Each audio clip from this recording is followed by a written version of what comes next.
Hello friends, कैसे हैं आप सब। आई होप आप सभी बहुत अच्छे से होंगे और आपकी तैयारी भी बहुत अच्छे से चल रही होगी। फ्रेंड्स, आज की इस वीडियो में हम देखेंगे अशोक एक अनोखा सम्राट जिसने युद्ध का त्याग किया। चैप्टर से कुछ क्वेश्चंस, ये बहुत ही छोटा सा चैप्टर है लेकिन आपके सीटेड पेपर 2 एसएसटी में इसमें से क्वेश्चंस पूछे जाते हैं, ठीक है। और हमारा नेक्स्ट वीडियो होगा बौद्ध और जैन धर्म पे आधारित क्वेश्चन होंगे उसमें, क्योंकि आप देखिए सीटेड पेपर 2 में एसएसटी में बौद्ध, जैन और अशोक, इन तीनों में से एक क्वेश्चन तो रहता ही रहता है। और अगर फ्रेंड्स आप सीटेड की तैयारी नहीं कर रहे हैं तब भी ये वीडियो आपके लिए यूज़फुल होगा, क्योंकि अशोक से रिलेट करते हुए क्वेश्चंस आपको कहीं ना कहीं मिल जाएंगे, चाहे आप किसी भी प्रतियोगी परीक्षा की तैयारी कर रहे हो, किसी भी शिक्षक भर्ती की तैयारी कर रहे हो। तो चलिए आज का वीडियो हम शुरू करें। तो चलिए शुरुआत करते हैं आज के अपने पहले क्वेश्चन के साथ। हमारा पहला क्वेश्चन है, अर्थशास्त्र के अनुसार उत्तर पश्चिम किसके लिए प्रसिद्ध था। यानी जो उत्तर पश्चिम भारत था वो उस समय किसके लिए प्रसिद्ध था। कंबल के लिए, सोने और कीमती पत्थरों के लिए, घोड़ों के लिए या फिर हथियारों के लिए। तो ये मौर्यकालीन बात हो रही है कि मौर्य काल में जब भारत का उत्तर पश्चिम जो था वो किसके लिए प्रसिद्ध था। तो इसका सही आंसर है कंबल के लिए, ठीक है।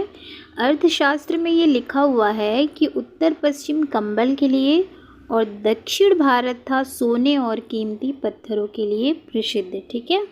तो इसका ए ऑप्शन करेक्ट है।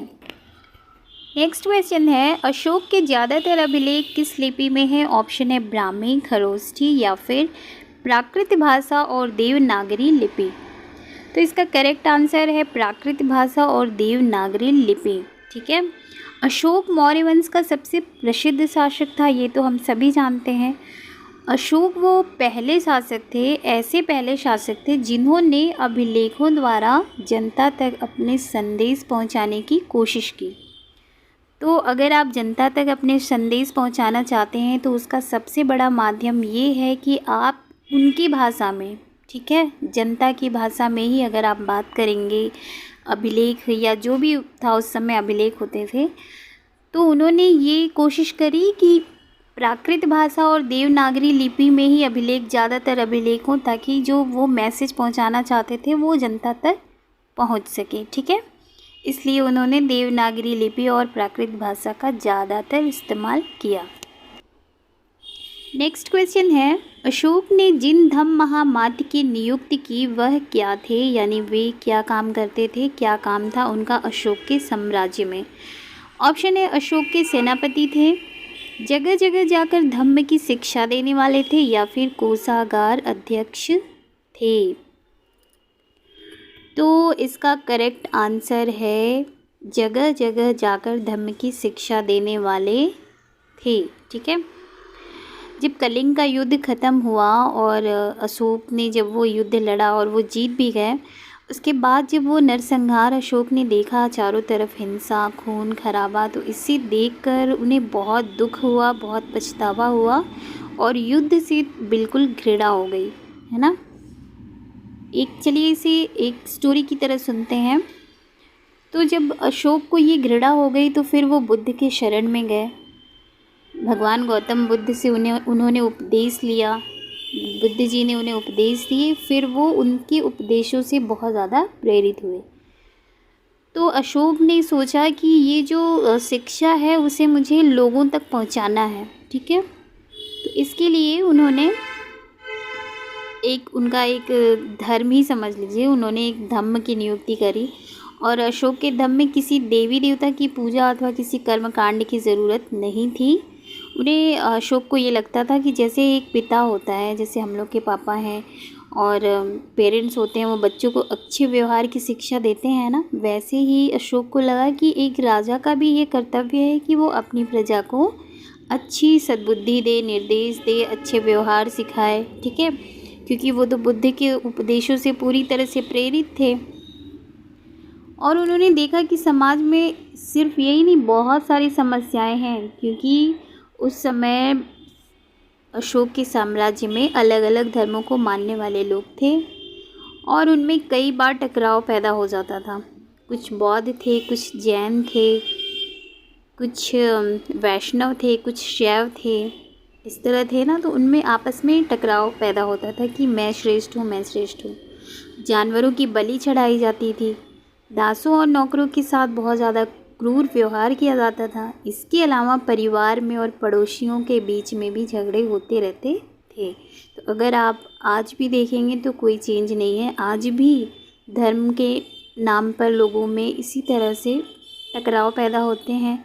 जानवरों की बलि भी चढ़ाई जाती है और दुर्व्यवहार तो दासों, नौकरों या फिर कोई गरीब है उसके साथ होता ही रहता है। तो इन समस्याओं के समाधान के लिए उन्होंने धम्म महामात नाम के अधिकारियों की नियुक्ति की, जो कि जगह जगह जाकर धम्म की शिक्षा देते थे। जितने सारे समस्या थे उनके निदान के लिए उन्हें ये लगा कि धम्म महामात नामक अधिकारियों की नियुक्ति हो जाए, जो कि हर एक गांव में, हर एक क्षेत्र में जाएंगे और फिर उन्हें उसके उपदेश देंगे, शिक्षा देंगे। ठीक है। नेक्स्ट क्वेश्चन है, कलिंग किसका प्राचीन नाम है? ऑप्शन है तटवर्ती उड़ीसा का, बिहार का या फिर हरियाणा का। तो इसका करेक्ट आंसर है कलिंग जो है, कलिंगा, वो तटवर्ती उड़ीसा का नाम है। ठीक है। उड़ीसा का प्राचीन नाम है कलिंग। ठीक है। ऑप्शन ए बिल्कुल करेक्ट आंसर है। नेक्स्ट क्वेश्चन है, पाटलिपुत्र किसका प्राचीन नाम है? ऑप्शन है दिल्ली, पटना या फिर झांसी। तो इसका करेक्ट आंसर है पाटलिपुत्र जो है वो पटना का प्राचीन नाम है। ठीक है। आधुनिक पटना को प्राचीन काल में कहते थे पाटलिपुत्र, और ये बहुत ही खूबसूरत नगर था मौर्य काल में। ठीक है। नेक्स्ट क्वेश्चन है, मेगास्थनीज किसके दरबार में भारत आया था? ऑप्शन है चंद्रगुप्त मौर्य, समुद्रगुप्त, अशोक या फिर हर्षवर्धन। तो इसका करेक्ट आंसर है चंद्रगुप्त मौर्य। मेगास्थनीज जो था वो चंद्रगुप्त मौर्य के दरबार में आया था। और कहाँ से आया था? पश्चिम एशिया के यूनान से आया था। यूनानी राजा सेल्यूकस निकेटर का राजदूत था। और पूरा इंडिया थैंकफुल है क्योंकि मेगास्थनीज ने एंशिएंट भारत के बारे में बहुत सारी बहुत अच्छी चीज़ें या बुरी चीज़ें जो भी इतिहास लिखा है, इसलिए हम जान पाते हैं। ठीक है। नेक्स्ट क्वेश्चन है, इंडिका नामक पुस्तक किसने लिखी थी? ऑप्शन है कौटिल्य, चंद्रगुप्त मौर्य, मेगास्थनीज या फिर अशोक ने। तो इसका करेक्ट आंसर है मेगास्थनीज। मेगास्थनीज ने लिखा था इंडिका, जिससे मौर्य काल के बारे में जानकारी होती है। नेक्स्ट क्वेश्चन है हमारा, मौर्य साम्राज्य की स्थापना किसने की थी? ऑप्शन है चंद्रगुप्त विक्रमादित्य, चंद्रगुप्त, अशोक या फिर समुद्रगुप्त ने।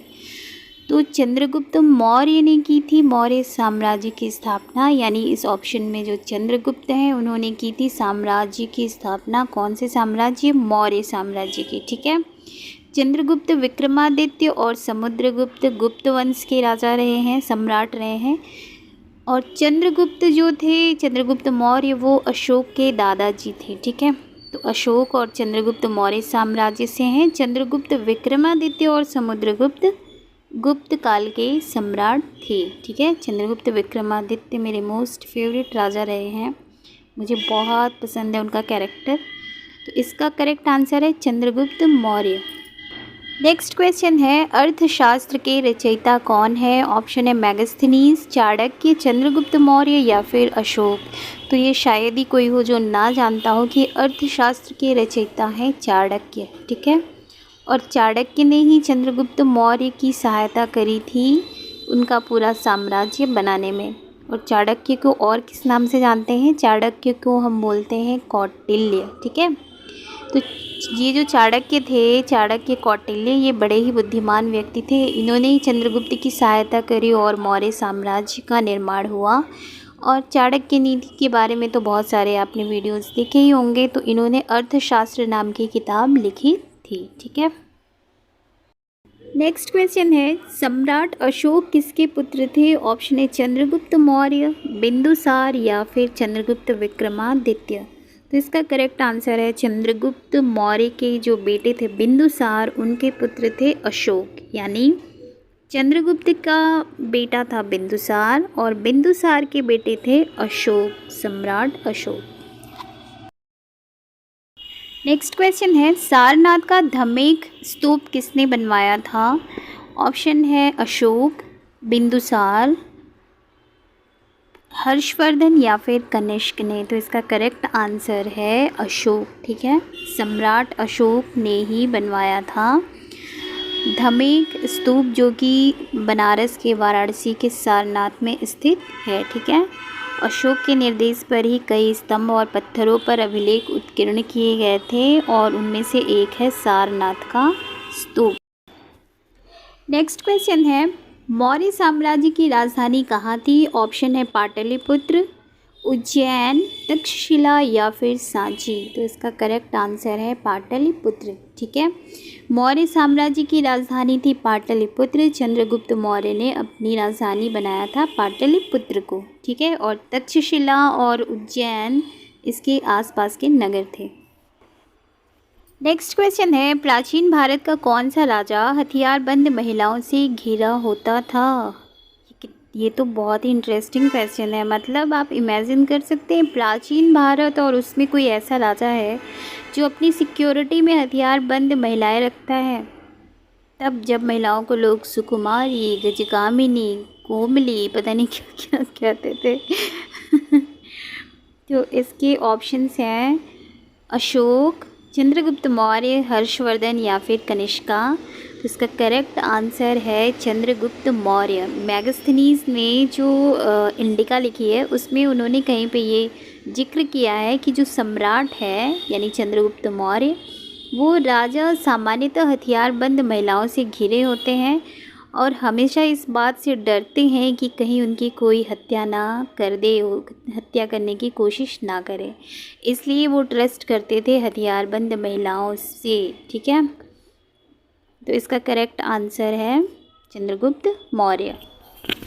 फ्रेंड्स, आज के लिए सिर्फ इतना ही। ये स्पेशली एनसीईआरटी के क्लास 6 अशोक चैप्टर से लिए हुए सारे क्वेश्चन थे जो कि सीटेट के पेपर 2 सामाजिक अध्ययन सामाजिक विज्ञान में ज़रूर से पूछे जाते हैं। ठीक है, तो इसमें इस चैप्टर के लिए इतना ही और इसमें से ही क्वेश्चन आना है अशोक से रिलेट करते हुए।